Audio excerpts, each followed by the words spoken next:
In life, there's one thing you must know. Nothing is worthwhile unless you take risks. Nelson Mandela once said that there is no passion to be found playing small in settling for a life that's less than the one you're capable of living.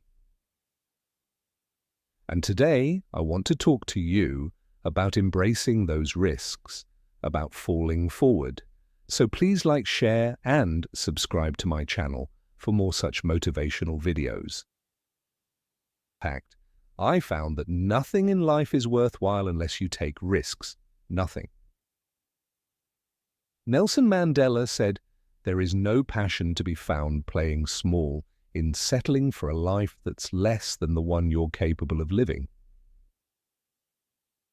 Now, I'm sure in your experiences in school and applying to college and picking your major and deciding what you want to do with life, I'm sure people have told you to make sure you have something to fall back on. Make sure you got something to fall back on, honey. But I never understood that concept. Having something to fall back on? If I'm going to fall, I don't want to fall back on anything. I want to fall forward. I figure at least this way I'll see what I'm going to hit. Without consistency, you'll never finish. So do what you feel passionate about. Take chances. Don't be afraid to fail. There's an old IQ test with 9 dots, and you had to draw 5 lines with a pencil within these 9 dots without lifting the pencil. The only way to do it was to go outside the box. Don't be afraid to think outside the box. Don't be afraid to fail. Big. Dream big. But remember, dreams without goals are just dreams. Reggie Jackson struck out 2,600 times in his career, the most in the history of baseball. But you don't hear about the strikeouts. People remember the home runs. Fall forward. Thomas Edison conducted 1,000 failed experiments. Did you know that? I didn't know that because the 1,001st was the light bulb.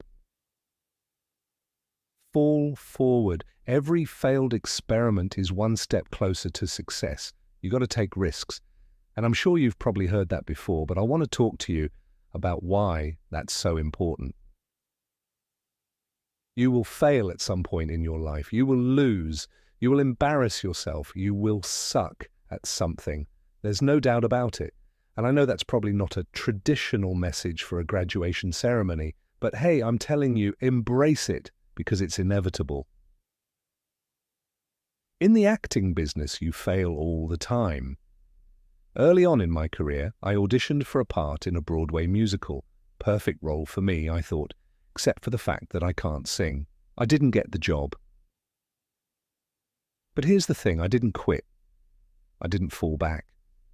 I walked out of there to prepare for the next audition and the next audition and the next audition.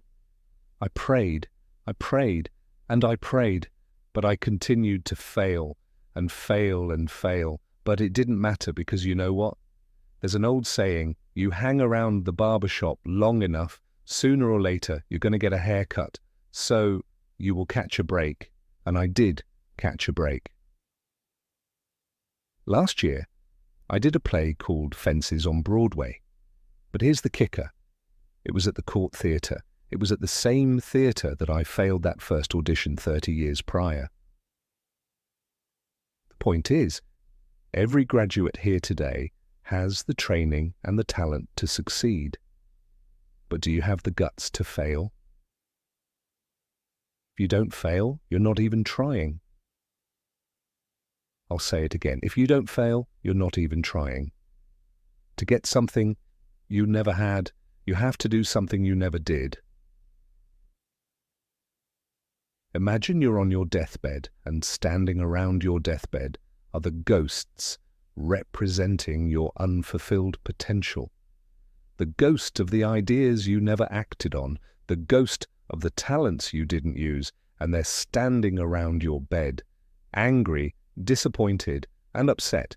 They say, "We came to you because you could have brought us to life." They say, "And now we have to go to the grave together." So I ask you today, how many ghosts are going to be around your bed when your time comes? I just got back from South Africa. It's a beautiful country, but there are places there with terrible private poverty that need help. And Africa is just the tip of the iceberg. The Middle East needs your help. Japan needs your help. Alabama needs your help. Tennessee needs your help. Louisiana needs your help. Philadelphia needs your help.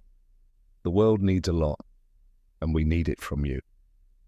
We really do. We need it from you young people. I mean, I'm not speaking for the rest of us up here, but I know I'm getting a little grayer. We need it from you, the young people. Because remember this, you got to get out there. You got to give it everything you got, whether it's your time, your talent, your prayers, or your treasures. What are you going to do with what you have? I'm not talking about how much you have. Some of you are business majors, some of you are theologians, nurses, sociologists. Some of you have money, some of you have patience, some of you have kindness, some of you have love, some of you have the gift of long suffering. Whatever it is, whatever your gift is, what are you going to do with what you have? All right, now here's my last point about failure. Sometimes it's the best way to figure out where you're going. Your life will never be a straight path. I began at Fordham University as a pre-med student. I took a course called the Cardiac Morphogenesis. I couldn't read it, I couldn't say it, I surely couldn't pass it. So then I decided to go into pre-law, then journalism, and with no academic focus, my grades took off in their own direction. I was a 1.8 GPA, and the university very politely suggested that it might be better to take some time off. I was 20 years old, I was at my lowest point. And then one day, and I remember the exact day, March 27th, 1975, I was helping my mother in her beauty shop.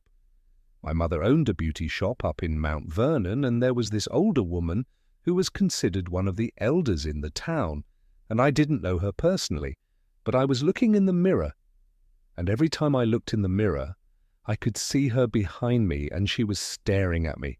She just kept looking at me. Every time I looked at her, she kept giving me these strange looks. So she finally took the dryer off her head and she said something I'll never forget. She said, "Young boy, I have a prophecy, a spiritual prophecy." She said, "You are going to travel the world and speak to millions of people." And in the years that followed, just as that woman prophesied, I have traveled the world and I have spoken to millions of people through my movies.